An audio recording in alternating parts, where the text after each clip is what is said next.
ang totoong ugali ni Catherine sa likod ng kamera. Nabigyan kami ng pagkakataon para makausap ang isa sa mga malalapit na kaibigan ni Catherine.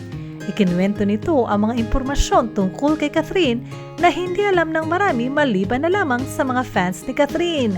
May ilang fans si Catherine na naging parte na ng kanyang buhay, halos naging close na din ito. Binigyan ni Catherine ang halaga ang mga ito dahil sila umano ang matatawag ni Catherine na sobrang loyal at sobrang suportado si Catherine through ups and downs. In fact, parang naging pamilya daw umano ito ni Catherine. Ayon sa aming kakwentuhan, lingid sa kaalaman ng marami ay simpleng artista lang daw umano si Catherine. Walang kaarte-arte daw ito at kahit sa pag-ayos ay kung si Catherine lang daw umano ang matutupad ay pwedeng white t-shirts, jeans at sneakers lang daw ang susuotin nito. Pero dahil artista, kailangan din daw talagang mag-ayos kung kaya may mga tao daw sa likod ni Catherine na siyang nag-aayos nito kung saan ito pupunta at kung ano ang bagay na susuotin sa kanya.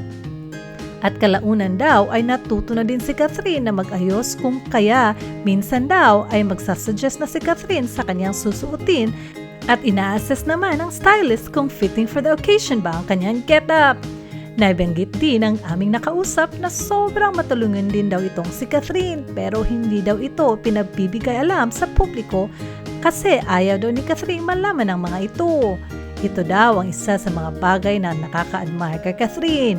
Simple at mabait sa totoong buhay. Noong una daw ay hindi gusto ni Catherine ang kanyang pagiging morena.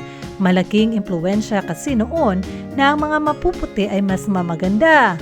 Dumaan din daw si Catherine sa stage na gumagamit ng mga pampaputi pero kalaunan daw ay naging proud na ito sa kanyang kulay at ini-embrace na daw ni Catherine ang kanyang pagiging morena. Marami pang bagay ang naikwento sa aming guest kaya abangan ninyo sa aming part 2 Stories of Catherine in Real Life.